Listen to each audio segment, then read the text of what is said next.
Now, Team AgriConnect from the Philippines is the winner in this year's Red Bull Basement, a global event empowering innovators to launch world-changing AI-accelerated startups. Now, joining us live in the studio is AgriConnect PH CEO and founder Aldrin Gamayon. Thank you very much for joining us. Good morning. Hi, Good morning. All right, so let's get on and talk about this app of yours. Again, AgriConnect, it's something that is supposed to be helping farmers. Yeah. And you're a 22-year-old student from Ateneo. Yeah. How did that happen? Why are you helping out farmers? It Yeah. doesn't seem like something that I would normally associate someone with your age and background with. You and me both, Pao. Just to give you context, I've only been working on this startup for 2 months. And two reasons why. I think the first one is I come from a rice farming background in Ilocos Norte. I have relatives that does rice farming and really saw the complexities that they saw every single day.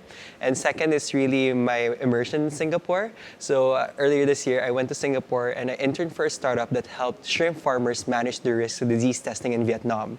So having to understand that risks is the biggest, most vulnerable factors that affect farming, I tried to apply that in the Philippines, and AgriConnect came to be.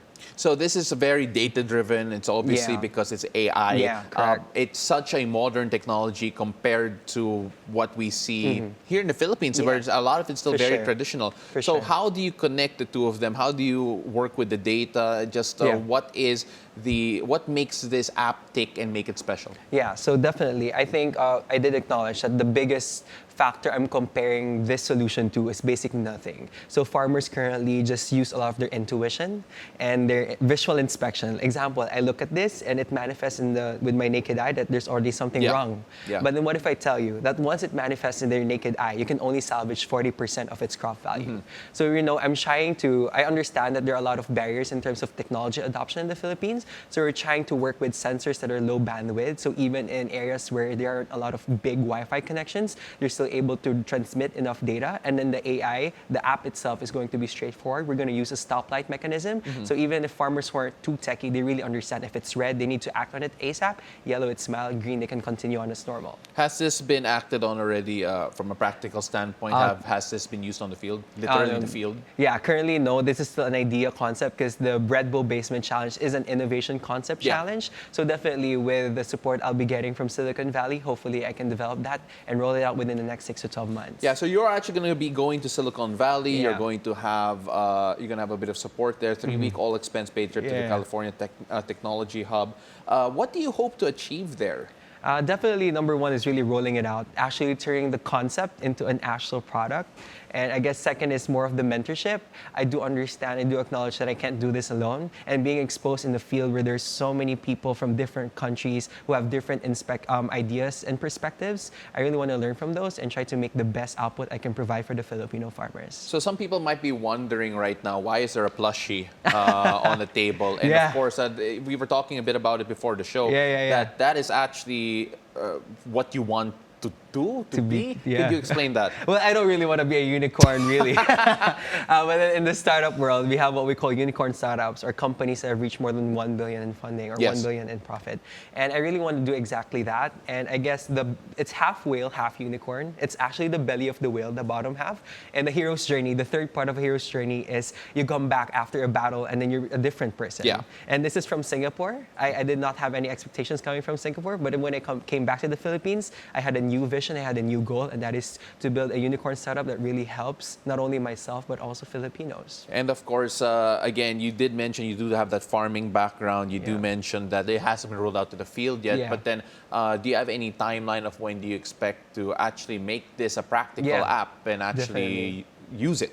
Yeah, so I guess in the next 3 months, it's going to be a 12-month scheme. I think for the first 3 months, I plan to roll out the MVP, just a prototype, to look for beta testing. And then the 6 to 12 months is actually developing it, trying to tweak a bit, understanding from what people wanted, did not want, and then build that into a national thing. So hopefully 6 to 12 months would be like, it's commercialized and all that. And without trying to play any spoiler here, do we mean that because of your background in farming, you're family might be your guinea pigs with regard to the app?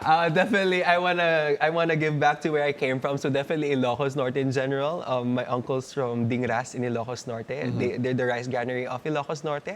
So definitely that probably. But then like also at a practical standpoint, since I'm still a student in Ilocos, in Ateneo, so I also want to look into the Greater Manila area, so it's just more accessible for me. Yeah, absolutely. And unfortunately, wala pong Ateneo sa Ilocos. So, but then you actually came in and beat out 110,000 other entries in your victory. I believe the competition was held in Tokyo, if I'm not mistaken. And what is your message to the other innovators here? A while ago on our morning show, we had a 22-year-old come in and actually talk about the business that she's doing and working in Singapore as well. And here you are bringing technology as a 22-year-old from Ateneo going to Silicon Valley. Just what are your message to, I guess, your generation and, of course, the type of innovation that you guys are all capable of? Yeah, I think for me, one thing is just don't think, just do. Because a lot of things in startups, it's really fast-paced. You have to iterate every single time. So I guess more than just overthinking what's the next big step you have to do, you just do it and then understand from there. Because when you try to build a product, you shouldn't do it for yourself, but do it for your customers. And how would you know that if you don't even put it out there?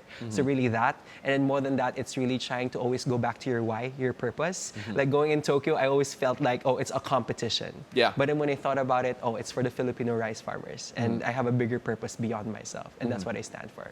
Well, Filipino rice farmers, and of course, hopefully we get to see your app roll out soon.